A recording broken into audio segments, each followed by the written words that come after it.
So hello students, so আজি আমি discuss কৰিম যে CWL ৰ কাৰণে তোমালোকৰ কি ডকুমেন্টস লাগে সেইখিনি আমি ডিসকাস কৰিম ঠিক আছে সো কি বহুত কেজন ষ্টুডেন্টে কনফিউজ হৈছে আৰু মোক বহুত মেছেজ আহিছে মই ৰিপ্লাই দিব পৰা নাই বহুত মানে বহুত বেছি মেছেজ ওকে সো ইমান ভয় খাব নালাগে সো তোমালোকক কি লাগে এক্সাম হল এডমিট কাৰ্ড আৰু কি আছে বল পেন ওবি ব্ল্যাক वाला বল পেন কি colour black color okay so দুটামান লৈ যাবা যাতে প্ৰবলেম নহয় আৰু কি আছে আৰু ওয়াটাৰ বটল লব পৰা ট্ৰান্সপাৰেন্ট okay ওয়াটাৰ বটল ষ্টিকাৰটো গুছাই পেলাই যাবা আৰু তোমালোকে আৰু যোনখনে হাৰ্ডউড থাকে কি আছে হাৰ্ডউড নে কিবা এই হেখন লৈ যাব পাৰা যত তোমালোকে এক্সাম দিব পাৰা এই পেপাৰখন হাৰ্ড পেপাৰখন সো এইখিনি বস্তু লৈ গলে হৈ যাব আৰু তোমালোকৰ কি আইডি প্ৰুফ যিকোনো আইডি প্ৰুফ এখন ললে হ'ল আৰু যোনকেইটা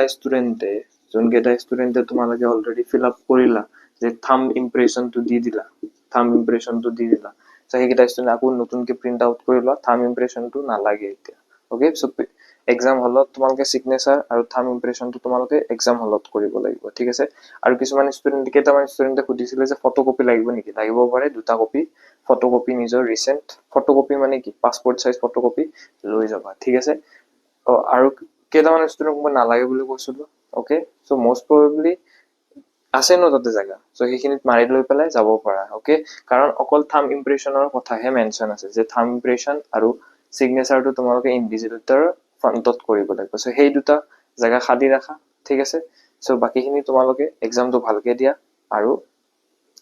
ঠিক আছে সো ইয়াৰ পিছত আৰু এটা ভিডিও আহিব হেতুত মই তোমালোকক ভালকে স্ট্ৰেটেজিৰ ওপৰত পেপাৰ কেনেকৈ কি কৰিব লাগে সেইখিনি ডিসকাস কৰিম সো এইখিনি ডকুমেন্ট তোমালোকক লাগিব সো এইখিনি ভালকে ৰাখিবা আৰু এইখিনি নোহাকে নাযাবা আৰু এক্সাম হলত যোৱাৰ লগে লগে এক্সাম হলত এটা কথা কৈছো এক্সাম হলত তোমালোকে 1 ঘন্টা আগতে যাবা ওকে 10:30 তোমালোকৰ হেৰি টাইম সুমুৱা টাইমটো হ'ব তোমালোকে ট্ৰাই কৰিবা যে 10টাৰ আগে আগে পাই যোৱা এক্সাম হলত ঠিক আছে সো ইয়ালৈ কাৰণে thank you okay so bye bye good night take care students and all the very best